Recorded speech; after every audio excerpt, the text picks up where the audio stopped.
안녕하십니까. 저는 광주 농성초등학교에서 근무하고 있는 리드 교사 김동환입니다. 오늘날 우리 사회는 빠르게 발전해가고 있습니다. 이런 변화의 흐름을 이끌어가는 기술 중 하나가 바로 인공지능인데요. 여러분들은 인공지능 하면 무엇이 떠오르시나요? 어떤 사람은 로봇을 떠올리고 머신러닝 또는 딥러닝과 같은 용어를 떠올리는 사람도 있을지도 모르겠습니다. 인공지능은 무엇일까요? 그리고 어디까지 발전했을까요? 이번 강의에서는 인공지능의 의미를 이해해보고 우리 주변에서 활용되고 있는 인공지능을 체험해보는 시간을 갖도록 하겠습니다. 먼저 인공지능의 의미에 대해서 알아보겠습니다. 인공지능의 개념은 사실 지능의 개념이 명확하지 않기 때문에 인공지능의 개념 또한 명확하게 정의하기가 어렵습니다. 다만 많은 학자들의 인공지능에 대한 개념을 종합해보면 인공지능은 인간의 학습, 추론, 문제 해결 능력과 같은 지적 능력을 컴퓨터 프로그램으로 구현할 수 있는 학문 또는 기술을 의미한다고 볼 수 있습니다.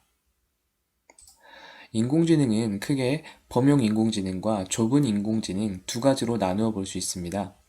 범용 인공지능은 특정 문제가 아닌 주어진 모든 상황에서 생각과 학습을 하고 문제를 해결할 수 있는 인공지능을 의미합니다. 이는 인공지능 연구의 궁극적 목표라고 할 수 있겠죠. 예를 들어 우리가 흔히 생각하는 영화 속의 만능 로봇을 구현할 수 있는 기술이라고 생각하면 좋을 것 같습니다. 반면 좁은 인공지능은 한 분야의 문제만을 해결할 수 있는 인공지능입니다. 예를 들면 바둑이나 체스를 두는 프로그램이 있습니다.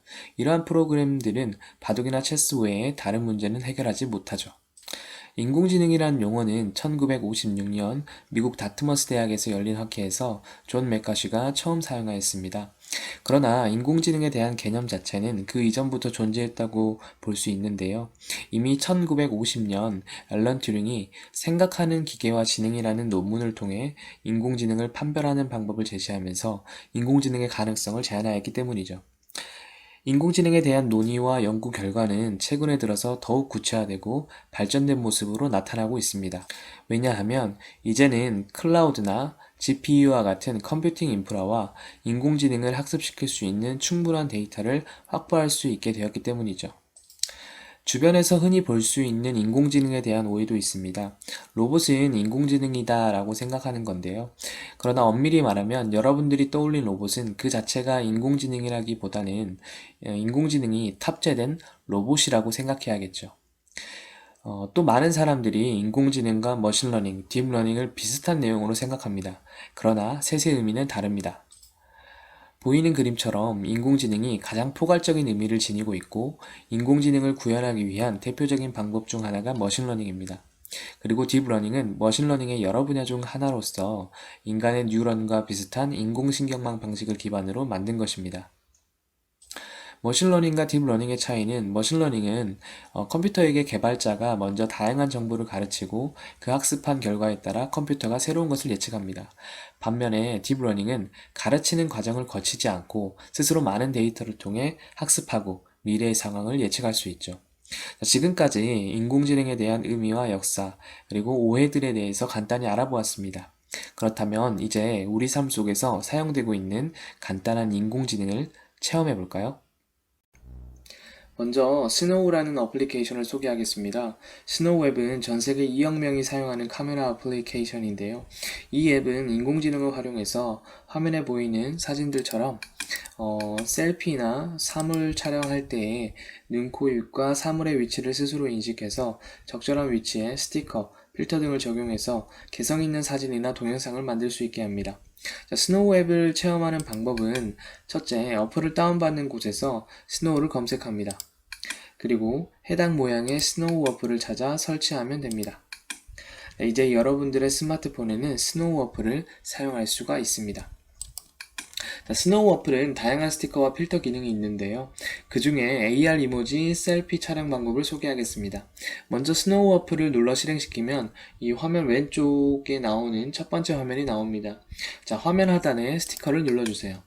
그러면 여러가지 주제별 스티커와 그리고 그 아래 다양한 종류의 스티커들을 볼 수 있습니다. 주제별 스티커에서 AR 이모지를 찾아 클릭하고 셀피 촬영 모드로 바꾼 후에 원하는 종류의 스티커를 클릭한 후에 촬영 버튼을 눌러주면 됩니다.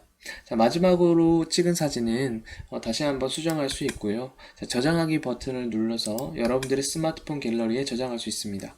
잠시 영상을 멈추고 여러분들도 재미있는 셀피를 한번 찍어볼까요? 자, 두 번째로 체험해볼 인공지능은 구글 렌즈 어플리케이션입니다. 자, 구글 렌즈는 증강현실과 인공지능을 접목해서 만든 앱인데요. 눈에 보이는 사물을 사진으로 촬영하여 다양한 작업을 빠르게 처리할 수 있습니다. 자, 6가지의 필터를 제공하고 있습니다. 자, 첫 번째가 번역, 두 번째가 텍스트 복사, 세 번째가 사물인식, 네 번째가 쇼핑, 다섯 번째가 장소, 여섯 번째가 식당입니다. 자, 각 필터들의 기능을 살펴보겠습니다. 자, 첫 번째 번역 필터는 어떤 사물에 쓰여진 글자든 렌즈에 비추면 번역이 가능합니다. 자, 두 번째 텍스트 필터는 구글 렌즈를 피사체의 글자 위에 비추면 글자들이 선택되는데 이때 선택된 범위의 글자들을 복사해주는 기능입니다. 자, 세 번째로 사물인식 필터는 어떤 사물이든 업체든 렌즈에 비추면 구글에서 관련 정보를 찾아줍니다. 자, 네 번째 쇼핑 필터는 특정 상품을 구글 렌즈로 비추면 그 제품과 같거나 유사한 상품을 구글 쇼핑에서 찾아줍니다. 다섯 번째 장소 필터는 건물을 렌즈로 찍으면 그곳이 어떤 곳인지 그리고 어디에 있는지 등 해당 건물과 관련된 정보를 파악할 수 있게 합니다. 마지막으로 식당 필터는 식당의 메뉴를 렌즈에 비추면 추천 리뷰나 그 메뉴의 실제 사진들을 보여주기 기능 등을 수행합니다. 자, 그러면 구글 렌즈 앱을 한번 체험해 볼까요? 자, 구글 렌즈 앱을 설치한 후에 다음 보이는 과제를 수행해 보겠습니다. 자, 먼저 번역 필터를 사용해서 왼쪽에 영어 문장을 모국어로 번역해 보겠습니다.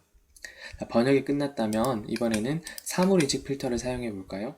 사물인식 필터를 사용해서 다음 사진 속의 사물의 이름을 검색해 보겠습니다. 자, 렌즈를 그림에 비추면 이렇게 작은 동그라미 모양이 보이는데요. 동그라미를 누르면 그 사물의 이름을 알 수가 있습니다. 자, 세 번째로 체험해볼 인공지능은 오토드로우라는 그림판입니다. 이곳에서는 여러분들이 그림을 그리면 인공지능이 그 그림을 인식해서 여러분이 원래 나타내고자 한 모양을 예측한 후에 좀 더 세련된 그림들로 바꾸어서 그림판에 나열해 줍니다. 자, 이렇게 나열된 아이콘 중에 내가 나타내고자 했던 아이콘이 있다면 그 그림을 클릭해서 사용할 수도 있겠죠. 자, 색칠도 할 수 있고 아이콘을 그림 파일로 저장해서 활용할 수도 있습니다. 자, 그럼 여러분들도 체험해 볼까요? 먼저 구글 검색창에 autodraw.com을 입력합니다. 그림판으로 들어가게 되는데 왼쪽 상단에 3개의 줄이 있습니다.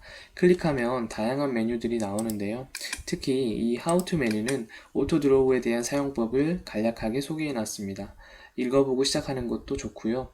그러나 사용법이 굉장히 쉽기 때문에 읽어보지 않고도 직관적으로 사용할 수 있습니다. 다시 그림판으로 돌아와서요. 오토드로우 아이콘을 클릭한 후에 내가 나타내고자 하는 그림을 그려보겠습니다. 자, 비행기를 그려볼까요? 자, 그리는 과정 동안에 인공지능은 계속해서 나의 그림과 유사한 아이콘들을 찾아내서 상단에 제시해 줍니다. 자, 비행기가 보이는데요. 자, 여기에서 클릭하면 원하는 그림을 클릭하면 저의 그림이 깔끔하게 바뀌는 것을 볼 수 있습니다. 자, 여러분들도 지금 잠시 영상을 멈추고 오토드로우를 체험해 보겠습니다. 이번 시간에 배운 내용 중 가장 중요한 2가지를 얘기해 볼까요? 오늘은 인공지능의 이해와 인공지능을 체험해보는 시간을 가져보았습니다. 자, 앞으로 있을 인공지능 관련 연수들을 통해서 인공지능에 대한 이해도를 높이고 실제 수업에서 적용하기 위한 다양한 방법들을 배워서 현장에서 활용하시기 바랍니다. 감사합니다.